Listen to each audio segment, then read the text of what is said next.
అంతా బాగుంది అనుకుంటున్నారు, సడన్ గా జబ్బు వచ్చింది అన్నట్టుగా వచ్చి చూపించుకుంటున్నారు. దానికి కారణం ఏంటంటే చాలా వరకు క్యాన్సర్ లో ముందుగా ఎర్లీగా సిమ్టమ్స్ ఉండవు, ఎర్లీ ఫేజ్ లో సిమ్టమ్స్ ఉండవు. సో సిమ్టమ్స్ వచ్చేటప్పుడు చాలా సార్లు అడ్వాన్స్ స్టేజ్ లో అయి ఉండొచ్చు. సో అలా చూస్తే ఇప్పుడు మరి మనకి స్క్రీనింగ్ అనేది అందుకే చాలా ఇంపార్టెంట్. స్క్రీనింగ్ ఎవరికి చేస్తాము? సిమ్టమ్స్ లేని వాళ్ళకి. నార్మల్ గా ఉన్నాను, నాకు ఏమి ఇబ్బంది లేదు అనుకున్న వాళ్ళకి చేసే పరీక్ష స్క్రీనింగ్ టెస్ట్లు అంటాం. సో అంటే మరి 40 years అంటే రేర్ కాదండి. 18 years అమ్మాయి కూడా నేను బ్రెస్ట్ క్యాన్సర్ సర్జరీ చేశాను. So any age group it can affect, but age పెరిగే కొద్ది రిస్క్ పెరుగుతుంది. కానీ ఒక ఇంట్రెస్టింగ్ ఫ్యాక్ట్ ఏంటంటే స్వప్న గారు, ఇక్కడ మనకి కంపేర్ టు వెస్టర్న్ వరల్డ్, ఇండియాలో ఒక డెకేడ్ అర్లీగా వస్తుంది బ్రెస్ట్ క్యాన్సర్.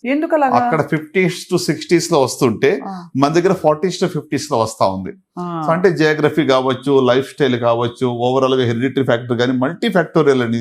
బ్రెస్ట్ క్యాన్సర్ కూడా మనం ఒకే ఒక రీజన్ వల్ల వస్తుందని చెప్పడానికి లేదు. అంటే ఎందుకంటే సార్ డాక్టర్లు అందరూ ప్రాసెస్డ్ మీట్స్ తినద్దు, బర్గర్లు తినద్దు, పిజ్జాలు తినద్దు అంటారు. అవన్నీ ఎక్కువ తినే దేశం అమెరికా అని అనుకోవచ్చా? వెస్ట్ లో అమెరికా అయ్యుండొచ్చు, కరెక్టే. కానీ మనం కూడా ఫాస్ట్ క్యాచింగ్ అప్ కదా వెస్టర్న్ లైఫ్ స్టైల్లో.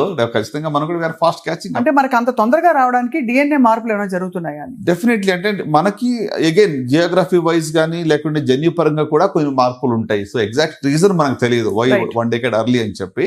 బట్ స్టాటిస్టిక్స్ మనం చూస్తుంటే ఖచ్చితంగా మన దగ్గర అర్లీగానే కనబడతా ఉంది. సో మీరు as a physician and surgeon sir, మీరు చాలా చూసుంటారు. ఎన్ని కేసెస్ చూసినా ఒక మూల కారణం పట్టుకుంటాం కదా, వాళ్ళు ఏం తప్పు చేశారని. ఆ మూల కారణం ఏంటి సార్? అంటే మీరు అడిగిన ప్రశ్నకు సూటిగా జవాబు చెప్పాలంటే ఒకే ఒక మాటలో జీవనశైలి, లైఫ్ స్టైల్. ఒక మాటలో చెప్పాలంటే, ఎందుకంటే ఇప్పుడు మద్యపానం వల్ల కానీ లేకుంటే పొగాకు సేవించిన వరకు క్యాన్సర్ అందరికీ తెలుసు. అది డైరెక్ట్. ఇక డైరెక్ట్ మనం సినిమా థియేటర్కి వెళ్తే మనం యాడ్స్ చూస్తుంటాము ప్రతి చోట. ఇవన్నీ అంటే అండర్స్టూడ్. తెలియకుండానే మనం బాగుంది అనుకున్న వాళ్ళకి ఎందుకు వస్తుంది?